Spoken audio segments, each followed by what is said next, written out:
आज हम पढ़ेंगे एक दूसरे ऑर्गेनेलिस के बारे में जिसका नाम है एंडोप्लाज्मिक रेटिकुलम।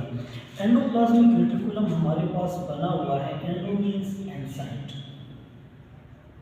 और प्लाज्मिक मीन्स साइटोप्लाज्म और रेटिकुलम मीन्स नेटवर्क। मतलब ये कि साइटोप्लाज्म के अंदर एक मेम्ब्रेनस नेटवर्क मौजूद है और इसी मेम्ब्रेनस नेटवर्क को क्या कहा जाता है? एंडोप्लाज्मिक रेटिकुलम कहा जाता है।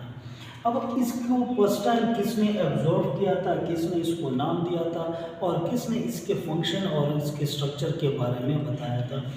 तो इसकी डिस्कवरी फर्स्ट टाइम इसको एब्जॉर्व किया था ग्रेनर्स ने और इसके लिए टर्म जो एंडोप्लाज्मिक रेटिकुलम आजकल हम यूज़ कर रहे हैं उसको दिया था पोर्टर ने। ये फिर अल्ट्रा स्ट्रक्चर जो था कि ये इसमें वेसिकल्स मौजूद है, इसमें ट्यूब्यूल्स मौजूद है, इसमें सिस्टर्नी मौजूद है और ये फंक्शन क्या कर लेता है, मतलब ये कि इसकी इंटरनल स्ट्रक्चर के बारे में बताया था पोर्टर और क्लार्क ने। फिर इसके अगर हम शॉर्ट डिफिनीशन पे आ जाए तो शॉर्ट डिफिनीशन इसका ये है कि ये कंटिन्यूअस मेम्ब्रेन सिस्टम है। कौन सा सिस्टम है? Continuous membrane system. अगर आप लोग देख लें तो ये न्यूक्लियस हमारे पास डबल मेम्ब्रेन इससे अराउंड है। इसके आउटर मेम्ब्रेन क्या कर लेता है? ये इसी तरीके से एलांगेट कर जाता है। ये एलांगेशन के नतीजे में ये क्या कर लेता है? इसी तरीके से एक मेम्ब्रेनस स्ट्रक्चर बना लेता है और उसी मेम्ब्रेनस स्ट्रक्चर को कहते हैं एंडोप्लाज्मिक रेटिकुलम। तो ये कंटिन्यूस रहता है, कंटिन्यूस मेम्ब्रेनस सिस्टम है और ये क्या कर लेता है? न्यूक्लियर मेम्ब्रेन और सेल मेम्ब्रेन को ये कनेक्ट कर लेता है। अगर देखा जाए तो ये हमारे पास क्या है? न्यूक्लियर मेम्ब्रेन है, न्यूक्लियर मेम्ब्रेन और ये हमारे पास क्या है? Cell membrane. अब इन दोनों को ये कनेक्ट कर लेता है। अब अगर देखा जाए तो इसकी लोकेशन कि ये एंडोप्लाज्मिक रेटिकुलम कौन से सेल्स में मौजूद होगा, जितने भी यूकेरियोटिक सेल्स हैं उस सारे यूकेरियोटिक सेल्स में क्या होगा? एंडोप्लाज्मिक रेटिकुलम मौजूद होगा।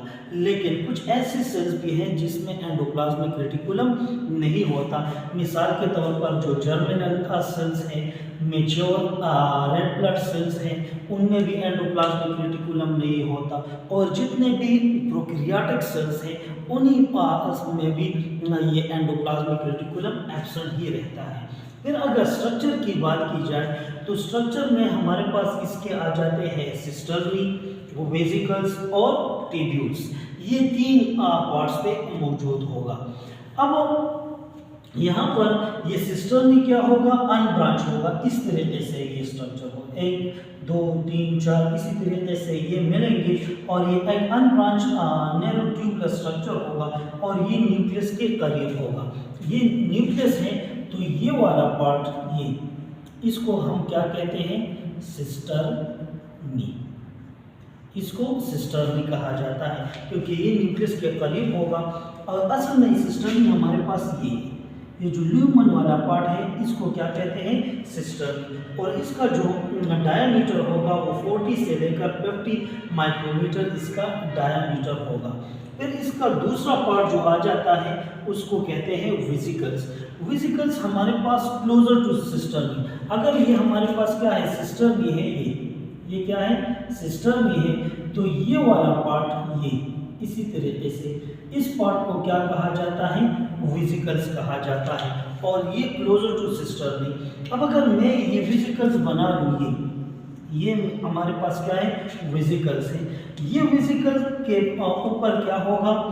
यहाँ पर एक प्रोटीन अवेलेबल होगा, ये इसी तरीके से प्रोटीन होगा ये, और इसी प्रोटीन को क्या कहते हैं? राइबोपोरेन। और इसी राइबोपोरेन की मदद से यहाँ पर क्या होगा? अटैच होंगे राइबोसोम। ये 3 4 5 मुख्तलिफ किस्म के मुख्तलिफ नंबर के राइबोसोम यहाँ पर अटैच होंगे। मतलब ये कि ये राइबोसोम अटैच है वेसिकल्स के साथ by the help of ribophorin protein. यही प्रोटीन इसके लिए रिस्पॉन्सिबल है फॉर देयर अटैचमेंट। फिर अगर इसी वेसिकल्स का हम डायमीटर देख लें तो इसका डायमीटर हमारे पास आएगा 50 to 500 माइक्रोमीटर। और हमें पता है कि जब भी राइबोसोम्स एंडोप्लाज्मिक रेटिकुलम पे अटैच होंगे तो ये क्या बनाएगा, रफ एंडोप्लाज्मिक रेटिकुलम ही बना लेता है। ये वेसिकल्स है, वेसिकल्स पे क्या है, एंडोप्लाज्म राइबोसोम अटैच है तो ये हमारे पास क्या बना लेता है, रफ एंडोप्लाज्मिक रेटिकुलम। और रफ एंड इसका फंक्शन को अगर देखा जाए तो रफ एंडोप्लाज्मिक रेटिकुलम क्या कर लेता है, हेल्प एंड प्रोटीन सिंथेसिस। जहां पर राइबोसोम होंगे वहां पर प्रोटीन सिंथेसिस लाजमी होगी, क्योंकि हम राइबोसोम्स को क्या कहते हैं, फैक्ट्री कहा जाता है प्रोटीन का। तो ये सिंथेसाइज करेगा प्रोटीन को और उसी प्रोटीन को ट्रांसपोर्ट भी कराना ये किसका काम है, ये एंडोप्लाज्मिक रेटिकुलम का ही काम है। जो तीसरा पार्ट आ जाता है, देखिए यहाँ पर ये राइबोसोम है, इसके साथ इसके साथ ये राइबोसोम जो है वो अटैच है। तो ये हमारे पास वेसिकल है और ये वेसिकल हमारे पास क्या बना लेता है, आर बना लेता है, रफ एंडोप्लाज्मिक रेटिकुलम। फिर ये ब्लू से जो मैंने ड्रा किया हुआ है जो ट्यूब लाइक स्ट्रक्चर है, इस तरीके से ये जो ट्यूब लाइक स्ट्रक्चर है, इन्हीं ट्यूब लाइक स्ट्रक्चर ये ब्रांच होंगे। मतलब ये देखिए इसमें मैंने बहुत ज़्यादा ब्रांचेस जो है वो शो किए हुए हैं, ये ब्रांच होंगे लेकिन इस पे किसी किस्म का राइबोसोम जो है वो अटैच नहीं होगा। और ये क्लोजर टू प्लाज्मा मेम्ब्रेन या सेल मेम्ब्रेन, देखिए ये सेल मेम्ब्रेन है कि नहीं सेल का, तो ये यहाँ पर इसके साथ ही अटैच होंगे या इसके नज़दीक होंगे। और इसका जो ल्यूमन आएगा वो कितना आएगा, 50 से लेकर 100 माइक्रोमीटर इसका ल्यूमन आएगा। मतलब ये स्पेस इसका इतना ही होगा, देखिए ये हर एक का इतना ही आएगा। अब ये ट्यूब्यूल जो है ये हमारे पास बना लेता है कौन सा endoplasmic reticulum, smooth endoplasmic reticulum, क्योंकि ऊपर मैंने कह दिया ना कि यहाँ पर राइबोसोम नहीं होंगे। जब राइबोसोम नहीं होगा तो ये कौन सा एंडोप्लाज्मिक रेटिकुलम होगा, स्मूथ एंडोप्लाज्मिक रेटिकुलम होगा। और स्मूथ एंडोप्लाज्मिक रेटिकुलम का जो फंक्शन है वो क्या चीज़ है, लिपिड सिंथेसिस। रफ का क्या था, प्रोटीन सिंथेसिस। मेन चीज़ यही है, एक प्रोटीन कर लेता है, दूसरा लिपिड की सिंथेसिस कर लेता है। और जो लिपिड इसने तैयार कर लिया स्मूथ एंडोप्लाज्मिक रेटिकुलम ने, उसी लिपिड को ये ट्रांसपोर्ट भी कराना ये किसका काम है, एंडोप्लाज्मिक स्मूथ एंडोप्लाज्मिक रेटिकुलम का काम होगा। दूसरा ये कि बाज़ औक़ात हमारे मसल्स में क्या हो जाता है, एनएरोबिक रिस्पायरेशन होती है और एनएरोबिक रिस्पायरेशन की वजह से हमारे मसल्स में लैक्टिक एसिड की फॉर्मेशन होगी। इसी लैक्टिक एसिड को मसल से रिमूव कराना भी ये किसका काम है, स्मूथ एंडोप्लाज्मिक रेटिकुलम का काम है।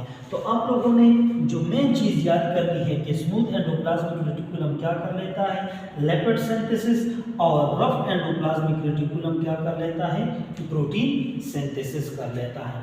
अब दोनों का हम ओवरऑल देखते हैं कि एंडोप्लाज्मिक रेटिकुलम के फंक्शन क्या है। फ्रेमवर्क टू द सेल, ये सेल को साइटोस्केलेटन प्रोवाइड कर लेता है। ये सेल है, देखिए इसने सेल को एक ढांचा, एक फ्रेम जो है वो प्रोवाइड किया हुआ है और सेल का एक स्फेरिकल एक स्पेसिफिक शेप जो है ये प्रोवाइड करना, ये हमारे पास एंडोप्लाज्मिक रेटिकुलम का फर्स्ट फंक्शन है। दूसरा ये कि help and the transfer of information from nucleus to the other organelles, क्योंकि हम कहते हैं कि ये न्यूक्लियस जो है ये all the activities of the cell को ही कंट्रोल कर लेता है। लेकिन जब भी ये इंफॉर्मेशन न्यूक्लियस से आएगा तो ये इस तरीके से देखिए ये, और फिर इस तरीके से बाहर निकलेगा। अगर माइटोकॉन्ड्रिया को इंफॉर्मेशन देनी है या गोल्जी बॉडीज को इंफॉर्मेशन देनी है तो वो यही रूट एंडोप्लाज्मिक रेटिकुलम का ही रूट जो है वो इस्तेमाल करेंगे और यहाँ से बाहर आएंगे और एक स्पेसिफिक ऑर्गेनेल को एक स्पेसिफिक कमांड जो है वो दिया जाता है।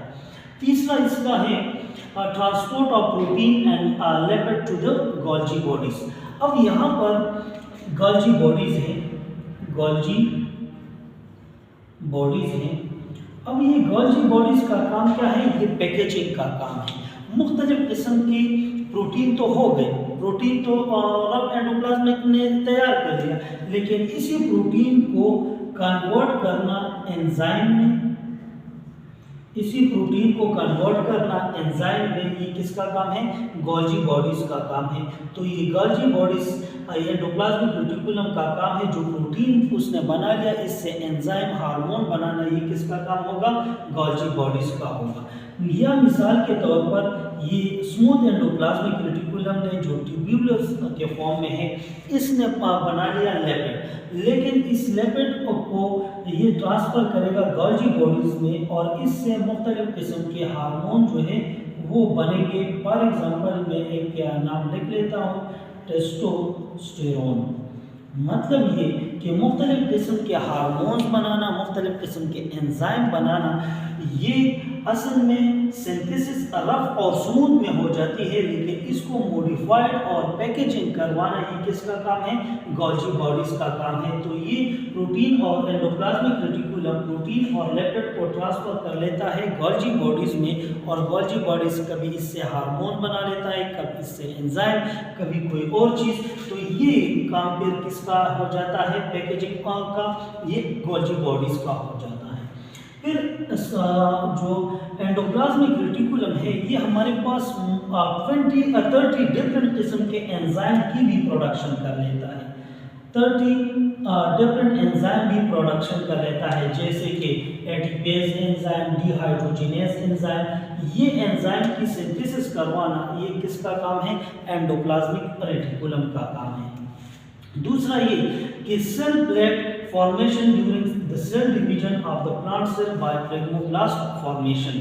अब यहाँ पर प्लांट का सेल जब भी डिवाइड होता है तो उसमें एक स्पेशल मैकेनिज्म आ जाता है, और उस स्पेशल मैकेनिज्म को क्या कहते हैं? फ्लेग्मोप्लास्ट फॉर्मेशन। अब अगर देखा जाए तो ये हमारे पास न्यूक्लियस है जो साइड पे ही मौजूद होता है। पहले क्या होगा? केरोकाइनेसिस होगी और न्यूक्लियस की डिवीजन होगी, और न्यूक्लियस जो है वो अपोजिट पोल्स तक चला जाएगा। फिर यहाँ से क्या निकलेगा? Endoplasmic reticulum. इस यहाँ से भी एंडोप्लाज्मिक रेटिकुलम निकलेगा। यहाँ पर भी गोल्जी बॉडीज होगी, यहाँ पर भी क्या आएगी? गोल्जी बॉडीज आएगी। तो जब भी प्लांट सेल डिवाइड कर लेता है तो ये सेल प्लेट बना लेता है। असल में ये वेसिकल्स एंडोप्लाज्मिक रेटिकुलम से भी निकलते हैं, और कहाँ से निकलते हैं? गोल्जी बॉडी से। यहाँ पर भी एंडोप्लाज्मिक रेटिकुलम से, और यहाँ से भी गोल्जी बॉडी से। यही वेसिकल्स आके एक लाइन में क्या हो जाते हैं? असेंबली कर जाते हैं, एक लाइन में ही अरेंज हो जाते हैं। ये अरेंज हो गए। जैसे जैसे ये वेसिकल्स ज़्यादा होंगे तो ये जो स्पेस है ये क्या हो जाएगा? कवर हो जाएगा इस तरीके से। ये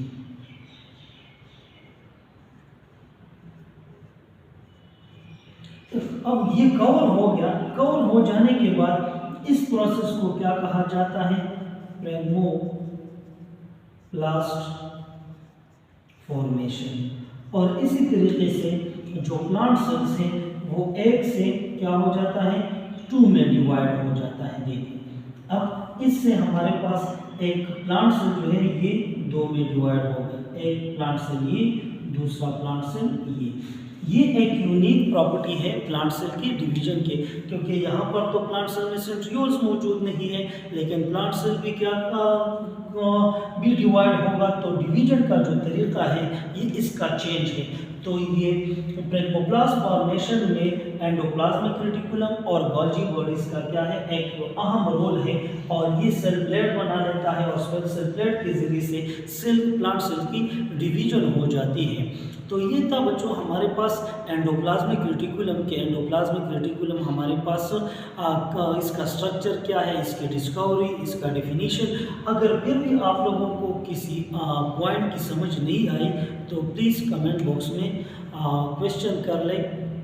इंशाल्लाह हम आपको सेटिस्फाई करते रहेंगे। Thank you.